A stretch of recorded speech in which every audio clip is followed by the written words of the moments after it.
2 minute. আচ্ছা, গণতন্ত্র এই বিষয়টা কি 1863-তে আপনার আব্রাহাম লিঙ্কনের সেই যে এক ধারা সে আবিষ্কার করলো যে democracy is the government of the people, by the people and for the people. গণতন্ত্র হলো এমন একটা শাসন ব্যবস্থা যেখানে জনগণের উপর, জনগণের মাধ্যমে জনগণের ক্ষমতা চলবে, অর্থাৎ যেই নিয়ম নীতিতে জনগণের শাসন চলবে, জনগণের আইন চলবে, এটাই গণতন্ত্র। সেখানে গণতন্ত্রে দেশের মালিক হবে জনগণ আর তারা আইন করবে। আর আমরা বলি রাষ্ট্র, এটার মালিক হলো আল্লাহ।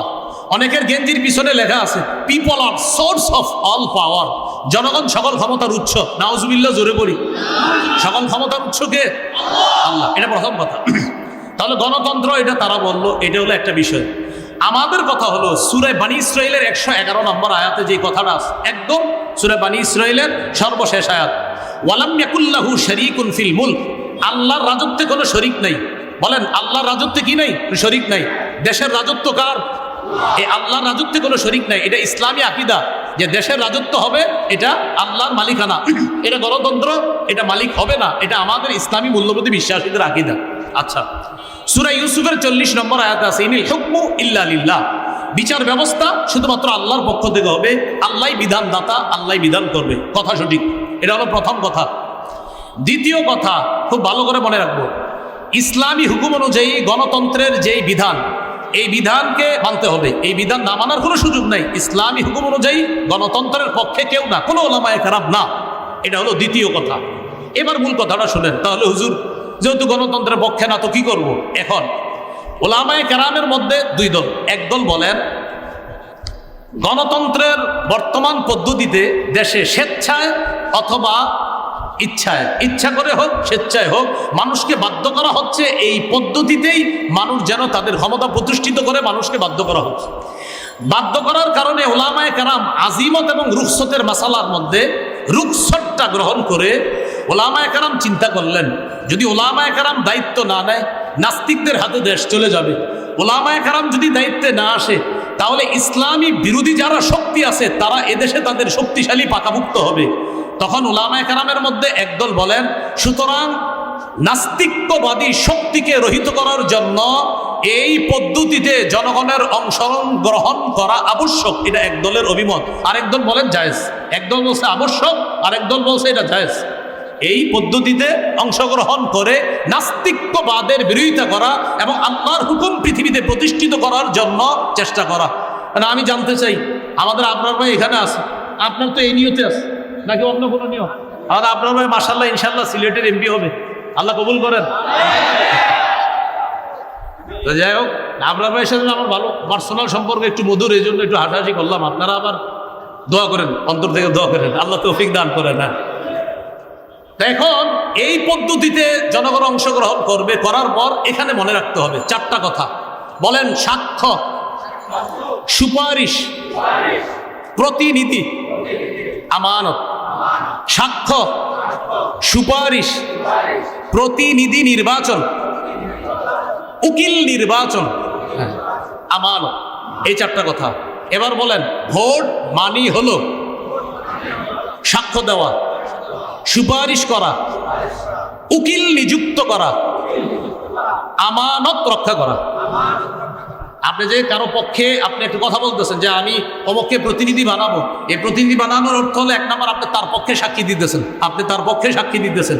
এই সাক্ষী আপনি তার পক্ষে এটা যে দিতেছেন, এটা বুঝে শুনে আপনি তার পক্ষে সাক্ষী দিতে হবে। এটা হলো 1 নম্বর কথা।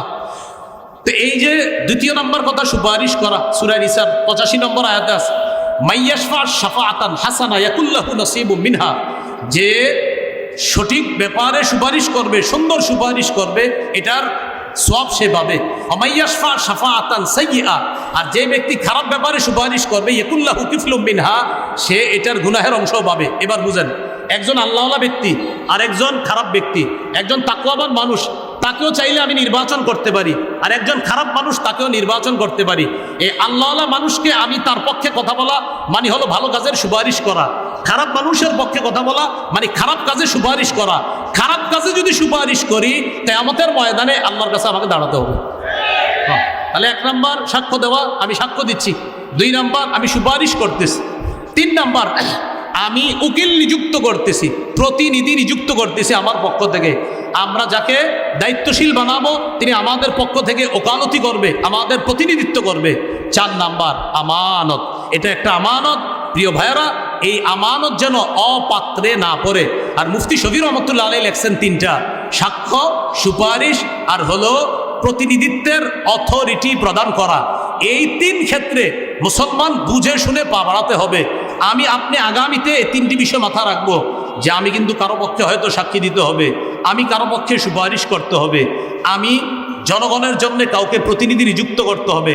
আল্লাহ, আমার সাক্ষ্যটা যেন অন্যায়ের পক্ষে না হয়, আমার সুপারিশ যেন অন্যায়ের পক্ষে না হয়, আমি যাকে প্রতিনিধি বানাবো তিনি যেন কোনো খারাপ মানুষ না হয়। প্রিয় ভাইয়ারা, এই 3টা কথা আরও প্রত্যেকে 10 জনকে জানায় দিবেন যে আগামীতে 3টা কথা মাথায় রাখবা।